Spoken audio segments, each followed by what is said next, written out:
Hello everyone, welcome to our video ministry update for the month of June, where we share with you all that's going on in our lives and our ministry here in the country of Bolivia. This past month we were able to finish our first trimester in our Bible college, and I was able to teach Homiletics 1, and that's a class where we look at how to prepare and how to preach the Word of God. We were able to look at also the importance of being a vessel that is prepared so that God can use us to share His Word with others. And then we were also able to look at how, first of all, the Word of God has to impact our lives if we expect it to impact the lives of other people. We were also able to look at 3 different types of message preparation, but how the most important thing out of all of it is how to be able to study the Word of God to preach what its intended message is, and not just look at teaching our own ideas or our own thoughts. And so too often we interpret the Word of God according to what we want to say or what we want to get across, instead of looking at what the true original meaning of the Word of God was and sharing that with the people and letting God speak to the people through His Word. So for their final grade, they had to prepare 3 different outlines and choose one of those outlines to preach for 5 minutes. And that's pretty difficult to be able to get your thoughts across and your ideas across in just 5 minutes. But it was a wonderful time, and I was very proud of them and the way they were able to share the Word of God. And I'm very excited to see what the Lord's going to be able to do with them in the future as they preach the Word of God to other people.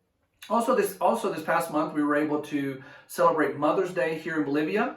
Mothers have a special place in the heart of their children, I think, and especially here in our culture in Bolivia. And that's because mothers are generally the central figure in the family, the provider, the caregiver. And so that's why often Mother's Day is celebrated much more and is much bigger than even Father's Day here. And so Mother's Day is celebrated on May the 27th. That allowed me to be able to be in 2 of our churches to celebrate this special day. So the Sunday prior, I was able to be in our first church where we were able to recognize the mothers and have a special cookout for them afterwards. We had a total of 16 mothers there, just a wonderful time celebrating with them. We had several visitors that also came to that service. And then the following Sunday, I was able to be at our new church where we also were able to celebrate mothers there. There we had 11 mothers show up and a new couple from our English classes that came to the Mother's Day, where I was able to share the Word of God on how to be a mother that the Lord expected them to be. And then afterwards we had a special meal, and we were also able to have a special gift for each and every one of them. And so we were able to celebrate and realize how special mothers are in the lives of many of their children. And of course, the important role that they have to teach their children the Word of God and prepare them for the future. This past month, we were also able to have some special visitors that came down. Our daughter Grace was able to come with several of our friends from our home church, and they came down to visit us. And although they've been here before in the past, we were able to show them some new things here in the city, and then also they were able to participate in several of our churches. They were also able to be in the service of our new church, and then also help out in one of our Bible college classes one night. And so Grace, when she came down, she was able to surprise her mother because she didn't know that Grace was coming with the group.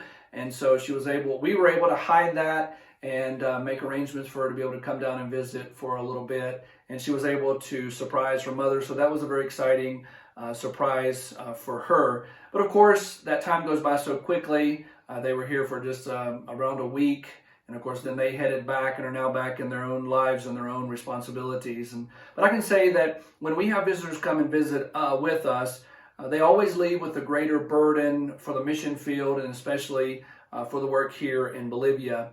And we'd like to invite you, if you'd ever like to come and visit us. We know that it can make truly make a difference in your lives and in your hearts and in the people of your church, to really see the mission field, the great need that there is, and even how to better pray for your missionaries and the ministry that they are doing. And so a few prayer requests that we'd ask you to pray for. Please pray for our youth conference that's going to be this month.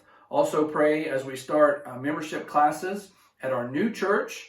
And so we have several people that are coming, and we're teaching them about what it means to be a member. Also pray for our upcoming trimester in our Bible college that will be starting soon. And then pray for the salvation of several that are visiting our church. And we just like to say that we're so thankful for all that you do for us in the ministry here in Bolivia. We definitely couldn't do what we do without you, without your support, and of course without your prayers for us. So thank you for all that you do for us in the ministry here in Bolivia.